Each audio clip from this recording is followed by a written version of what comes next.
대상이 가운데서 이쪽으로 좀 간 것 같아요. 올해는 12월 다 가고 있는데도 눈이 오지를 않았습니다. 눈다운 눈이 오지를 않았습니다. 겨울이 되면 한방눈이 펑펑 내려서 소복이 쌓여있는 눈을 보는 기쁨이 있는데 올해는 그렇지 못한 것, 언제쯤이나 그렇게 될는지. 그러나 오늘 성탄절을 맞아서 성탄의 은혜가 여러분들의 심령과 가정과 일터 속에 한방눈 소복히 쌓이듯 그렇게 풍성하게 내려지는 은혜가 있기를 주님의 이름으로 축원합니다. 서로서로 성탄의 인사를 나누십시다. 메리 크리스마스. 10분 이상과 함께 인사를 나누겠습니다. 메리 크리스마스는 2번 하고는 없어졌어요.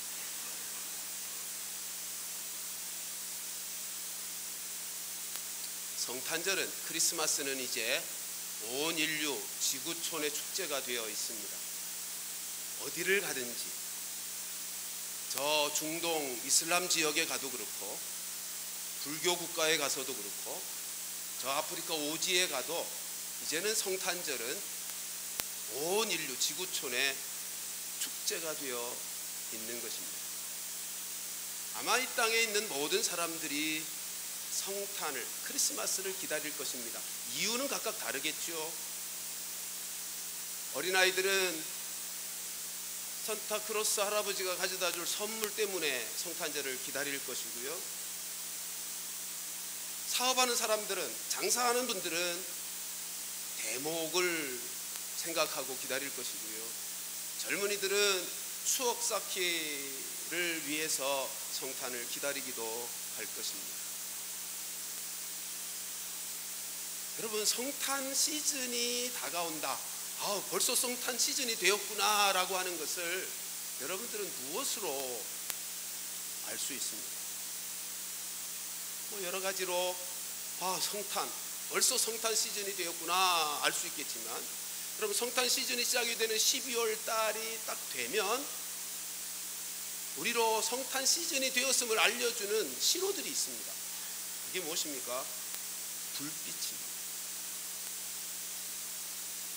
저 시청 앞에도 그렇고요, 우리 인천의 신포동 시장에서도 그렇고요, 가게마다, 거리마다, 교회마다 아주 작은 전구의 밝은 빛들이 형형색색의 빛들로 온 도시가 가득 차게 됩니다. 여러분, 성탄이 되어서 그 불빛으로 성탄의 절기를 기념하는, 상징하는 이 일은 정말 성탄에 참으로 좋은, 합당한 상징물이 아닐 수가 없습니다. 왜냐하면 우리 예수님이 이 세상에 빛으로 오셨거든요. 그거 생각하면 우리 교회가 올해도 잘했지만 내년에는 우리 교육관 비전센터 건축을 끝내고 나면 앞에 훤해지니까 내년에는 아주 불빛으로 온 교회를 밝게 그렇게 크리스마스 장식이 이루어졌으면 좋겠다 하는 생각을 해봅니다. 여러분, 오늘 설교 제목이 왜 성탄인가입니다. 다른 말로 왜 크리스마스여야 하는가 하는 것입니다. 제가 말하고자 하는 내용으로 다시 표현하면 왜 예수님이 오셔야 했는가 하는 질문이 오늘의 설교의 제목입니다. 여러분, 예수님이 왜 이 땅에 오셔야 했습니까? 이유는 간단합니다. 세상이 어두워서. 오늘 읽은 말씀은 사가랴라고 하는 제사장의 노래입니다.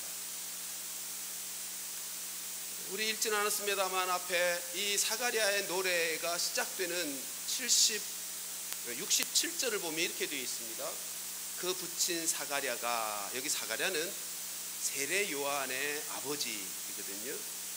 세례 요한에 붙인 사가랴가 성령의 충만을 받아 예언하여 이르되, 그러면서 찬송이 시작됩니다.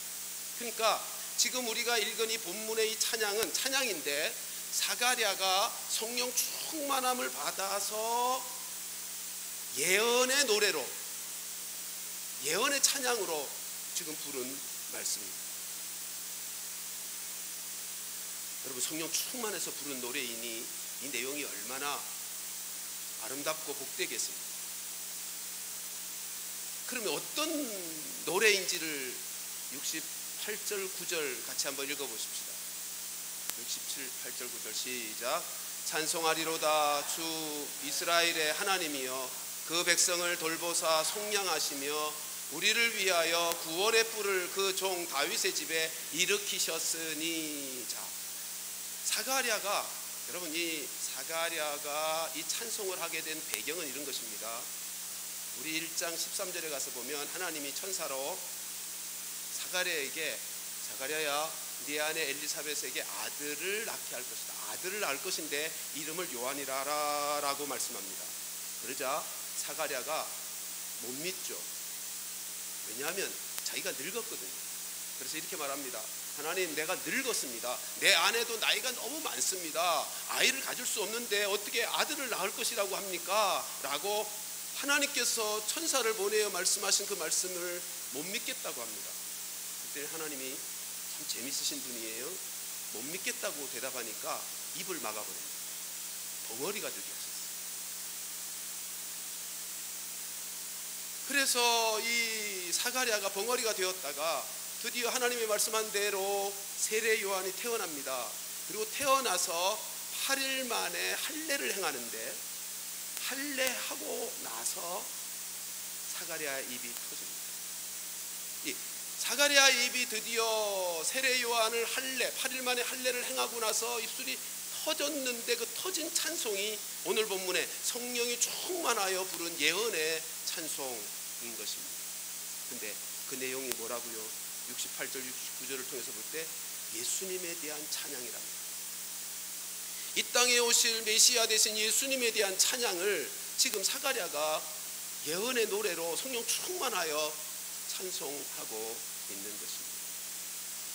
오늘 읽은 본문 바로 앞절인 76절을 보면 이렇게 되어 있습니다. 이 아이여, 여기 이 아이는 세례 요한입니다.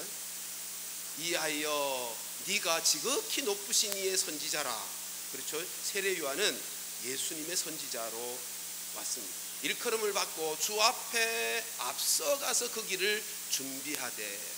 우리가 잘 아는 것처럼 세례 요한은 예수님에게서 6개월 앞서 와서 예수님의 가시는 길을 준비하는 자로 왔잖아요.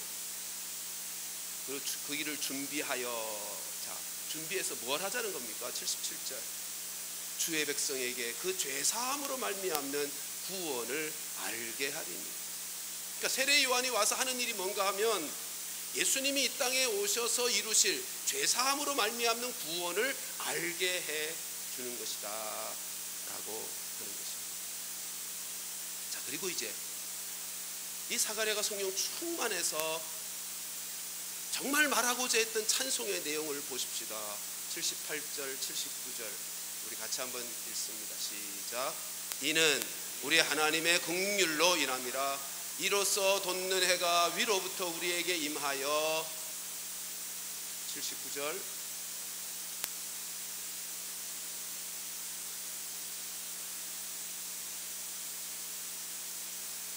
준비가 안 되나요?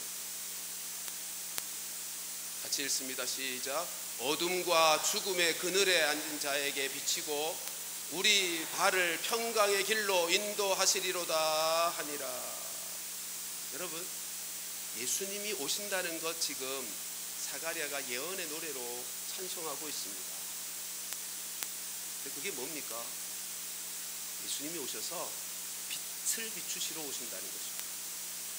어둠과 죽음의 그늘에 앉아있는 자들에게 빛을 비추기 위해서 오신다는 것입니다. 오늘 설교 제목을 다시 생각해 보십시다. 왜 성탄입니까? 왜 예수님이 이 땅에 오셔야 합니까? 세상이 어둡기 때문에. 세상이 어둡기 때문에. 마태복음 4장 13절부터 16절 가서 보면 이런 말씀이 있습니다.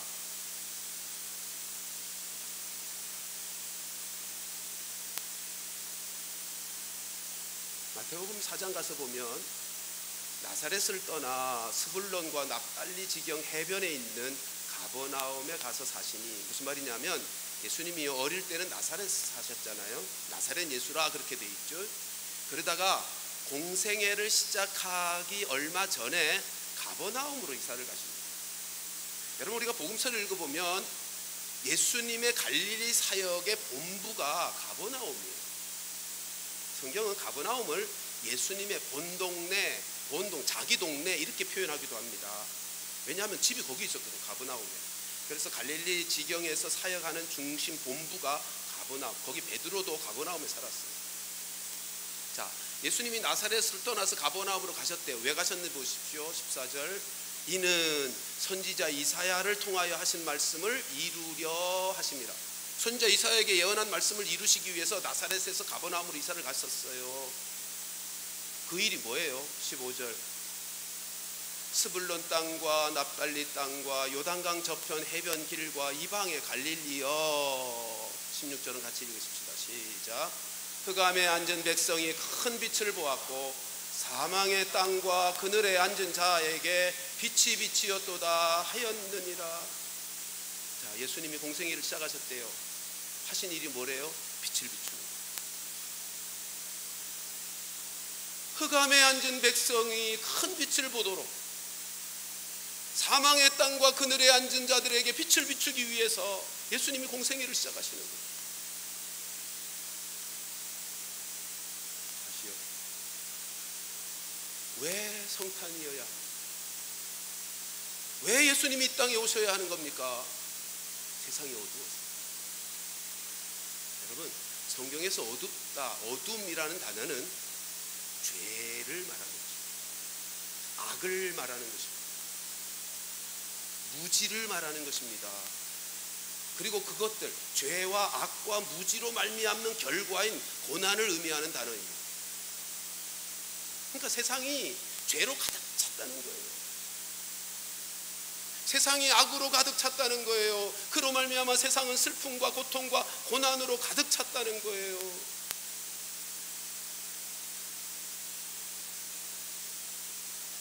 예수님이 태어나실 때 세상이 어땠는지 아십니까? 그 당대의 로마의 문헌들을 보면 폭력, 불의, 힘 있는 자들의 권력 남용, 그리고 힘없는 자들의 난민, 쫓겨다니는 가난과 슬픔과 고통, 그것이 예수님이 이 땅에 오실 때 세상의 모습이었어요. 오늘날과 별로 다를 바 없는 거죠. 저는 이렇게 말씀을 드리고 싶습니다. 왜 성탄인가? 왜 예수님이 오셔야만 했는가? 다른 방법이 없어서. 다른 방법이 없어서. 세상은 캄캄한데 다른 방법이 없는 거예요.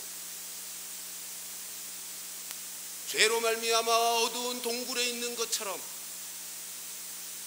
불의로 말미암아 사람들이 캄캄한 세상에 갇혀 있는데 그 캄캄한 동굴 같은 죄악과 죽음의 동굴에서 벗어날 길이 없는 거예요. 다른 방법이 없어요.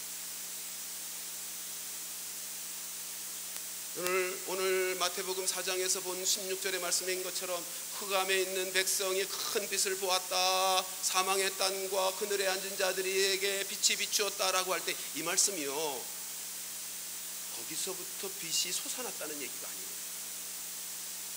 이 말씀은 거기로부터, 그곳으로부터 빛이 솟아났다는 얘기가 아니로 바깥에서부터 빛이 비추었다는 얘기예요. 여러분, 이게 성탄의 축복입니다. 이게 성탄의 축복이에요. 세상이 악으로 가득 찼어요. 근데 사람들이 그 악 가운데 살면서도 그 악의 문제를 어떻게 해결할 능력이 없는 거예요. 불의와 가난과 거짓과 고난의 문제 속에서 사는데 그 문제를 해결할 능력이 인간에게는 없더라는 거예요. 소망은 오직 외부로부터 오는 것뿐이었어요. 그러니까 쉽게 말하면 사람들이 문제를 안고 살아가는데 그 문제를 사람들이 스스로 어떻게 해결해 볼 능력들이 없더라는 거예요.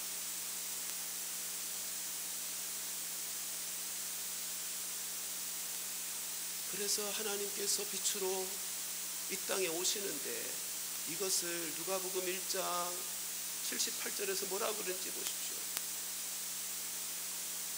77절부터 보면 주의 백성에게 그 죄 사함으로 말미암는 구원을 알게 하려니 이는 뭐다고요?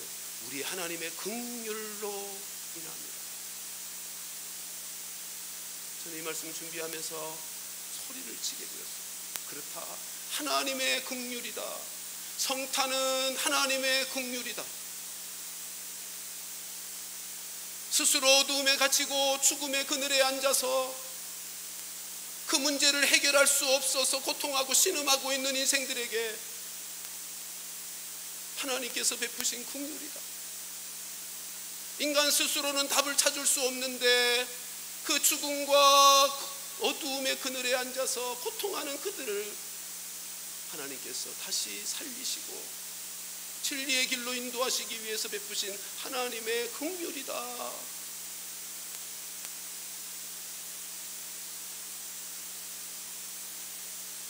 사랑하는 성도들이여, 하나님의 긍휼로 인함이라 라고 말씀하고 있습니다.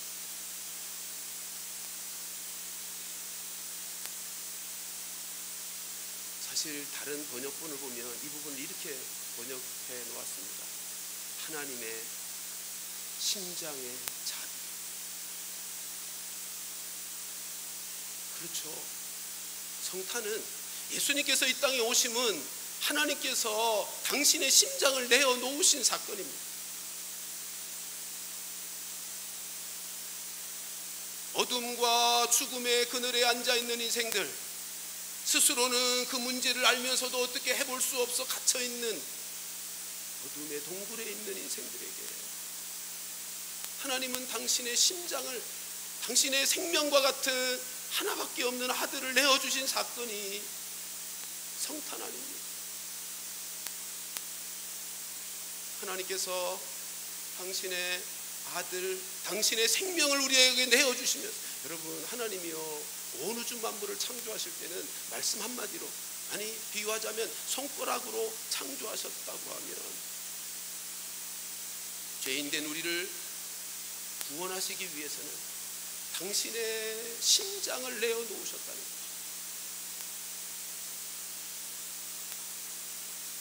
그래서 시편 기자는 시편 8편 4절에서 말씀합니다. 주여, 인생이 무엇인데, 사람이 무엇이간데 저를 생각하시고 인자가 무엇이간데 저를 권고하시나요.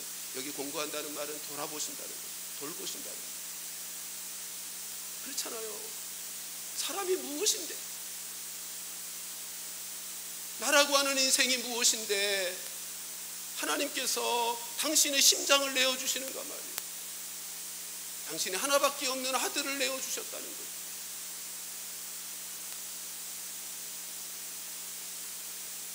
여러분, 주께서 우리에게 긍휼을 베푸셨다는 것은 그분의 생애를 살펴보면 너무 분명합니다.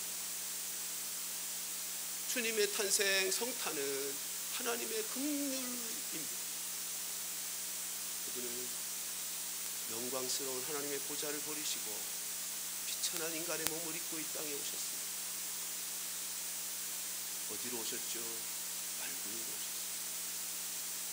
그리고 가난한 목수의 아들로 자라셨습니다. 여러분, 예수님은 그의 성장 과정을 통해서 우리가 겪고 있는 인간의 연약함이 무엇인지를 잘 압니다. 우리의 피곤함이 어떤 것인지를 잘 아십니다. 인생의 배고픔을 아시고 인생의 질병의 고통을 아시고,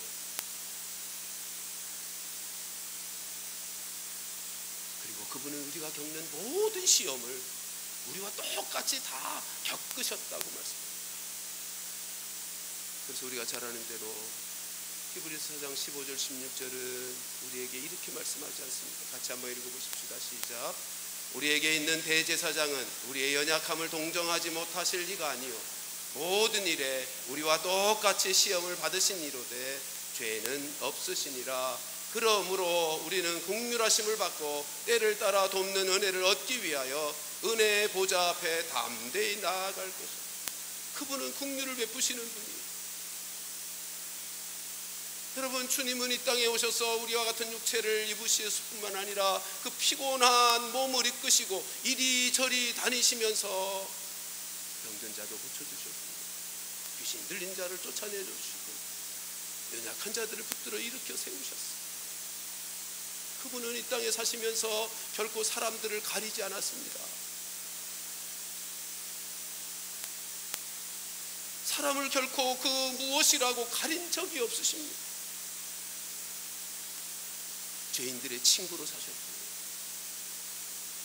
남편이 5이나 되는 부정하고 더러운 여인, 그 여인을 구원하기 위해서 친히 수가성 우물가로 찾아가기도 하셨습니다.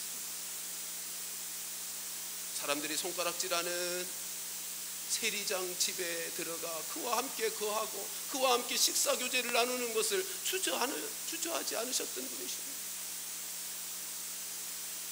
뿐만입니까?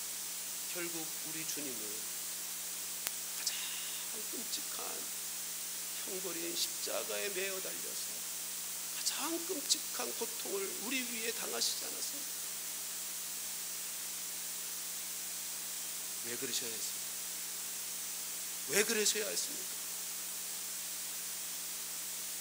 달리 방법이 없습니까?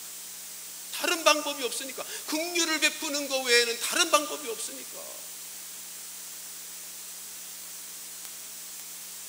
당신이 십자가에서 우리를 위하여 대신 침뱉음을 받고 모진 고난을 받는 것 외에는, 우리의 죄값을 대신하여 해결하시는 긍휼 외에는 다른 방법이 없습니다.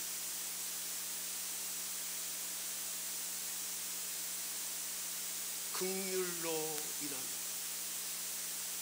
우리 주님은 우리를 위해서 모든 것 다 내어주셨습니다. 당신의 생명, 당신의 모두를 마치 자녀를 사랑하는 어미가 자기에게 있는 것 모든 것을 자녀 위하여 쏟아붓는 것처럼 우리 하나님이 우리를 구원하기 위해 긍휼을 베풀지 않으면 다른 방법이 없었던 것입니다. 우리 이사야서 53장 1절로 6절 말씀 함께 저와 한 절씩 나눠서 읽습니다. 우리가 전한 것을 누가 믿었느냐? 여호와의 팔이 누구에게 나타났느냐?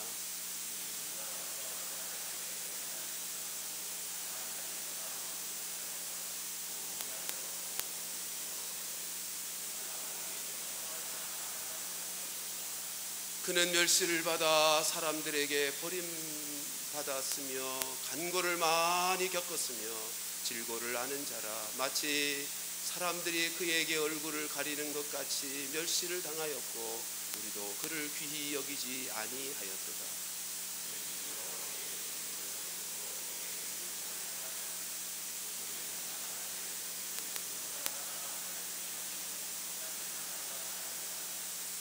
그가 찔림은 우리의 허물 때문이요 그가 상함은 우리의 죄악 때문이라.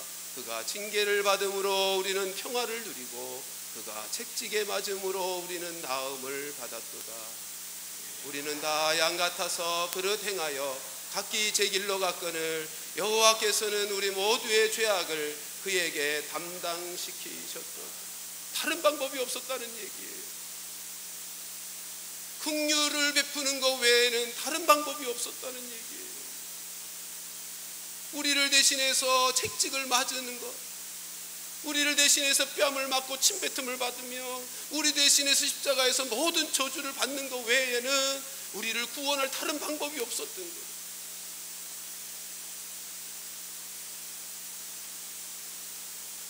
죄사함으로 말미암는 구원을 알게 하리니 이는 우리 하나님의 긍휼로 인함이라. 우리 하나님의 긍휼로 인함이라. 사랑하는 성도들이여, 하나님의 이 긍휼하심은 우리로서는 소망이 없으니까, 우리로서는 답이 없는 인생들이니까. 우리 주님께서 우리에게 베푸신 이 긍휼함은 앞으로도 우리 모두에게 계속 이어지는 긍휼일 줄로 믿습니다. 오늘 본문의 78절의 끝에 보면 이로써 돋는 해가 위로부터 우리에게 임하여라고 할 때 그 임하여라는 단어가 앞으로도 계속 임한다는 시제의 단어예요. 계속 임할 거라는 거예요. 이는 우리 하나님의 긍휼로 인함인데 그 긍휼이 우리 안에 계속 임할 거예요. 우리의 전 생애 동안 하나님의 이 긍휼은 변하지 않고 역사되고 작동되는 긍휼인 줄로 믿습니다. 여러분, 이 사실을 이 성탄 아침에 다시 한번 붙잡죠. 내가 인생 살아가면서 실수하고 또 넘어지고 실패할지라도, 내가 하나님 앞에 알면서도 불순종해 하나님 마음 아프게 하는 일이 있었어도 하나님께서 우리 편에서는 다른 방법이 없는 줄을 아셨기에 베푸신 긍휼이에요. 답이 없는 거예요, 우리에게는. 그래서 긍휼로 인하여 우리에게 어두움의 죽음의 그늘에 앉아 마치 깊은 동굴에 갇혀있는 인생인데 다른 방법이 있겠어요? 긍휼로 인하여 빛을 비추어 주시는 방법. 하나님께서 우리의 생애 내내, 우리의 남은 생애 내내 우리에게 그 긍휼을 베풀어 주실 줄로 믿습니다. 마지막으로 한 가지, 그 긍휼이 우리에게 역사되면, 그 빛이 우리 가운데 임하면 이루어질 축복이 무엇입니까? 마지막 절 79절은 이렇게 말씀합니다. 하반절에 보면 우리 발을 평강의 길로 인도하시리로다. 한번 따라하십시다. 우리 발을 평강의 길로 인도하시리로다. 여러분, 우리의 인생을 평강의 길, 평화의 길, 샬롬의 길로 인도하신대요. 그게 축복이에요. 빛으로 임하신 그분 안에 살면 우리의 길이, 우리의 인생이 샬롬이 된대요. 그러니까 이런 거죠. 어떤 사람이 사막길을 갑니다. 근데 가다가 길을 잃었습니다. 저녁이 되어 캄캄한 밤이 다가옵니다. 이제 어떻게 해야 됩니까? 사막을 가다가 길을 잃고 밤을 맞았는데 그곳에서 그 추위에 혹은 짐승에 그 밤을 제대로 지나지 못하고 죽을지도 모르잖아요. 그에게 가장 필요한 것이 무엇이겠습니까?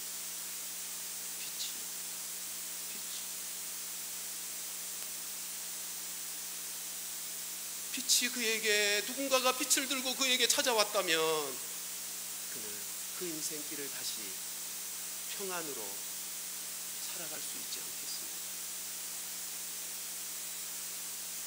성탄은 긍휼로 인한 어두움과 죽음의 그늘에 앉아있는 우리 인생들에게, 그것을 알면서도 어찌해 볼 수 없는, 방법이 없는, 답이 없는 인생들에게 빛으로 오신 주의 축복의 날인 것입니다.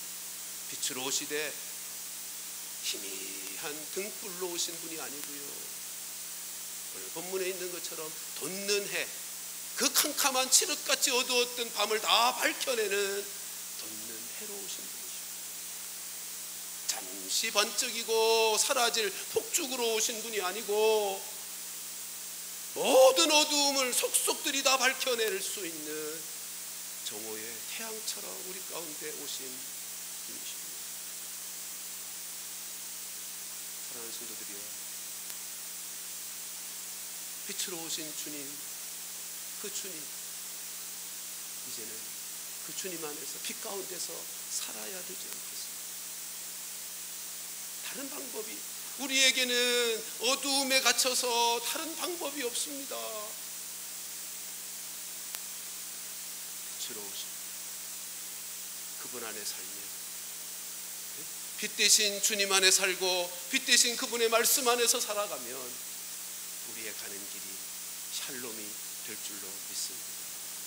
긍휼을 베푸신 주님 앞에서 우리의 남은 생에 날마다 그 긍휼을 경험하며 살고, 또다시 어두움 가운데 빠져들 때마다 진리로 찾아오시는, 빛으로 찾아오시는 그 주님을 붙잡고 그 주님 안에서 우리의 남은 생에는 참된 샬롬의 축복을 누리며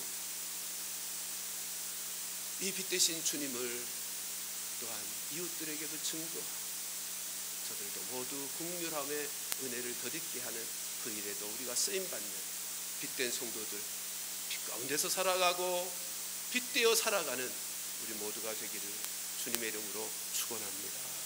기도하겠습니다.